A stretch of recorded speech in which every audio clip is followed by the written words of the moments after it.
Zebec just mentioned something about a major update. Now, even though nothing I say is financial advice, and even though I'm not telling anyone to do anything, what is this, right? It says major update coming soon. They post this on X. They say how on Zebec networks compliance for ISO 20022 implementation across our domestic and cross-border flows. Now, people might be thinking, okay, who really cares about this? Well, we have to take a look at it, right? Again, it says right here, ISO 20022 deadline, 22 November 2025. Why do I find this pretty interesting? Well, not only did we kind of see somewhat of a reaction of this because currently ZBCN is around 40% hypothetically up just this day alone, right? Which I find, who knows what it's going to be. I'm not that excited because it's still down by quite a lot. But at the same time, I think it kind of showcases sort of the magnitude of something like this. Because, yeah, sure, we see aspects of ISO 20022 when it comes to Stellar, when it comes to XDC. But they're way bigger than ZBCN as of right now. When it comes to something like this, I find this pretty interesting because for quite a while, a lot of people were telling me, oh, they don't really care about this. They're not even really working towards it. Well, again, I think stuff like this kind of showcases how Zebec is still working towards that compliance in that case when it comes to ISO 20022. Now, some people may be thinking, why is this such a thing that people even care about? Like, why is that aspect right there often kind of considered when it comes to these type of projects that are focused on payments and global trade and finance? Well, it's because if we take a look at it, ISO 20022, that is currently being used by many financial institutions from all around the world for something called inter-organizational data exchange. So for a project out there that is focused on payments and global trade and finance, I feel like having that sort of compliance is sometimes often what people really want to consider. So then I do like what I'm seeing when it comes to this. Now, even some projects out there that don't really have that whole vibe of payments and global trade and finance, they even do have it in some cases. Like, for instance, we take a look at Algorand, which does have an aspect of that. Again, ISO 20022. But still, nonetheless, I like the strides that Zebec is taking when it comes to this. However, sometimes you like to say, okay, in the long term, what is it really going to do, though? Well, I think it just kind of, again, somewhat validifies its space, or should I say its kind of position in the payments and global trade and finance market within this space, right? That's my point of view, because if we take a look at XDC, I think a major reason why that's pretty popular and often kind of considered somewhat of a, less popular alternative beyond something like XLM, or should I say Stellar, is because of that aspect, right? Because if we take a look at it, for the space of payments and global trade and finance, there's pretty much been two major players historically speaking. But then XDC eventually got kind of recognized and then the market cap became pretty massive, relatively speaking, of course, but I'm saying it's way bigger than ZBCN. But at the same time, I think a major reason why it kind of had that somewhat validity in terms of the reputation is because of that, right? Again, ISO 20022, or should I say aspects of that within the project. So when it comes to Zebec, I'm just a fan overall because, keep in mind, Zebec has an aspect of Solana. Solana, despite the pullback as of right now, it's actually a pretty popular layer 1 blockchain. It's often considered an up-and-coming kind of version of something like a little bit Ethereum, but of course it's never going to be bigger than that in my perspective, but at the same time still, it's pretty impressive. And also, not to mention, Solana Ventures happens to be a backer when it comes to Zebec. So that's, I think, even very impressive as well. I mean, imagine how many projects out there, just if we kind of not even consider Zebec, have an aspect of Solana, or should I say projects that are on Solana. A lot of them, kind of Solana Ventures don't even really care about. So I think this right here is pretty impressive considering how Zebec, again, isn't necessarily the biggest project out there. Not to mention Circle, which is the creator of USDC, they happen to be an early backer when it comes to Zebec. They supposedly also hold a pretty big amount of ZBCN. So when I take a look at all of this type of stuff, I must say that I am not disappointed in terms of what I'm seeing. Now, again, when it comes to the price, of course, it's a different case, but we have to consider this is not a time when altcoins are generally doing the best. Some altcoins out there, they just reach new all-time lows, keep in mind. And some of them out there haven't reached levels in which they last time saw back in 2020. Or let me rephrase that. They haven't reached like a level in which the last time they saw was back in 2020. Yeah, I think that's a better way to say it. But besides that, keep in mind, I think that is kind of showcasing, as of right now, the kind of pullback, or should I say the magnitude of it when it comes to altcoins generally speaking. So when I take a look at ZBCN, sure, not too long ago, market cap was above 500 million. Now it's like, hovering around that $300 million range. So it's a pretty big pullback, but not as massive as some other projects out there. So it's not holding up, of course, the best, right?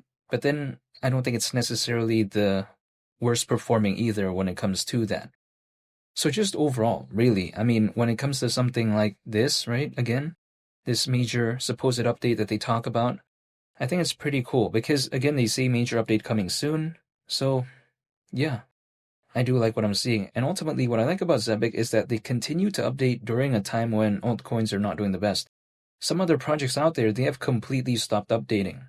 Now, of course, they probably have their reasons, but I'm just saying, when it comes to this, it just doesn't feel like the vibe of something that gave up. That's just my point of view.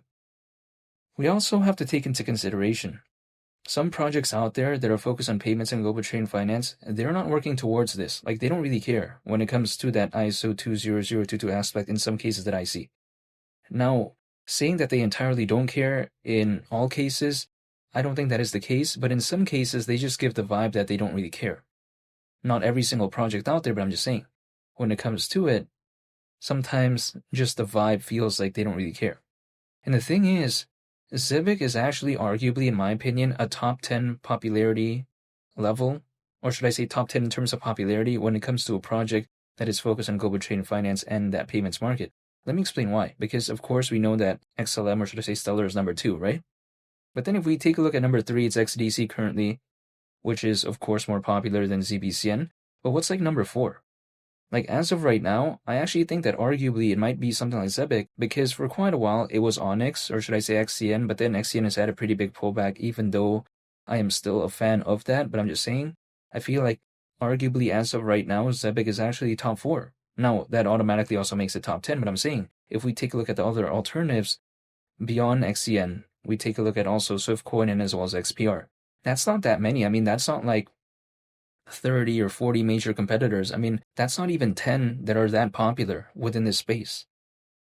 So I kind of like Zebec's positioning, because imagine if, let's say, for whatever reason, I walked inside a store and there was only 7 options for me to choose from, the probability of me choosing something out of the 7 is a little bit higher than, let's say, if I had like 20 or 30 different options, right? That's just my point of view.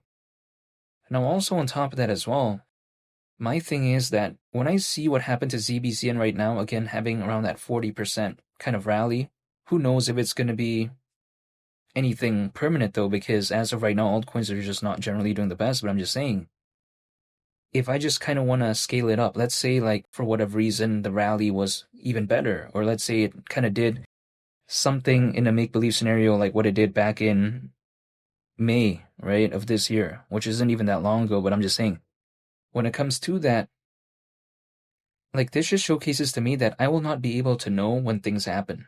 So, again, that is why I just prepare for the projects that I'm a fan of. That's it. I just dollar cost average once a month. Again, that's all I do. I mean, sure, I could pull up a price chart and do this and do that, try to find the perfect time and all this, but I'm not going to be able to. I just don't have those capabilities. Like, the market is clearly not going to listen to me. It's not going to care about what I have to do. It's not going to care about what I'm even doing when it comes to Zebec. Do you think the market's caring about me looking at a price chart? Like, no. Like, it's not going to care. So why would I focus on things that I can't control? Like, sometimes, for instance, what we're seeing as of right now, altcoins having a pullback. Could there be an altcoin season during this cycle? Who knows? Hypothetically, like, it wouldn't surprise me. But when is that exact moment? I mean, I don't know. Like, could it hypothetically be next week, next month? I don't know. You know what I mean? Like, those are possibilities that are not within my control. So instead of me kind of worrying about things, again, that are not within my control, I'm just going to focus on things that are within my control, and that's myself. So that's why I'm just dollar cost averaging. Now, keep in mind, though, no one is, like, telling me to do this, and even if someone told me to do this, like, I'm making the decision by myself, right? Like, I could clearly just not believe in Zebec anymore, just this whole space in general, and just not even care. That's a possibility. But then, I haven't done that. Why? Well, the reason is because I just don't think I've seen an altcoin season during this cycle. And also, I still like what Zebec is doing fundamentally. Now, of course, I don't only just hold ZBCN, but again, this is just kind of my mindset as of right now. Now, some people may be thinking, okay, if I'm such a fan of ZBCN, why am I not only just holding ZBCN? Again, that may be a question sometimes people ask me. But my response is this. Because I never know what's going to happen to a project, I just hold different projects because I'm just going to use this as an example.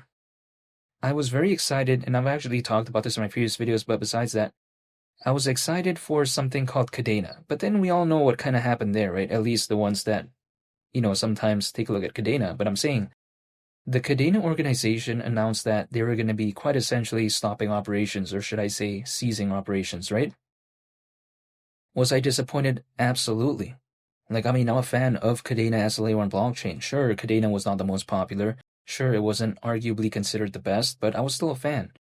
But then imagine what happened when it comes to Cadena when they announced that. Of course, the price had a big pullback. Then even combined with right now, with the pullback that we're seeing generally speaking when it comes to altcoins, it's even more than before. Imagine if I only just held Cadena, right? Now, am I saying that Zebec could hypothetically, see somewhat of a similar thing? No, I'm not saying that. But again, I never know, right? That's the thing. I'll never be able to know because I do not know what's going to happen to Zebec moving forward. Just like I didn't know what was going to happen to Cadena at that exact moment in time. Like, how can I know that the Cadena organization was going to do that? Like, that's not within my control. They didn't ask me. They didn't ask me for my input. I'm not a part of their team. So how can I control that, right?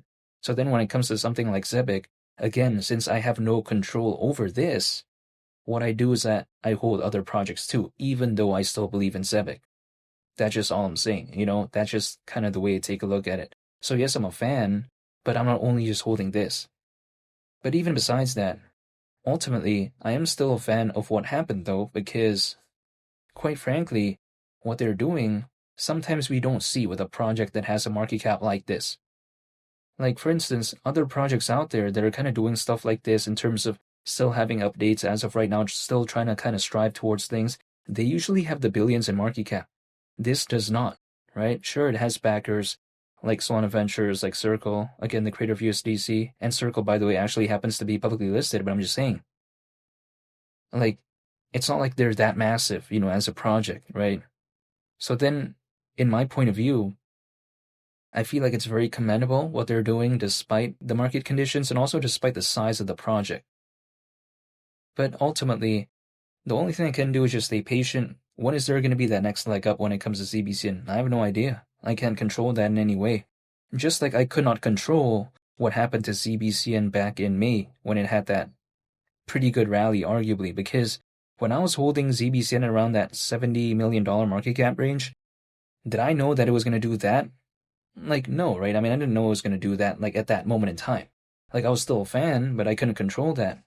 So, whenever that does happen, hypothetically, if there's even a next leg up, it's also going to be beyond my control. So, I'm just focusing on myself as of right now, just by doing what I've been doing throughout this entire time anyways, and not trying to have this reactive mindset where I just react every single time ZBCN does this, try to do this, and then do that. No, I'm more in a preparation type of mindset, not in a reactive type of mindset, because if I'm just trying to dollar cost average every time ZBCN does something and then suddenly there's a pullback, I just feel like there's a little bit no longevity in that for me. I treat this like a marathon. I don't treat it like a sprint.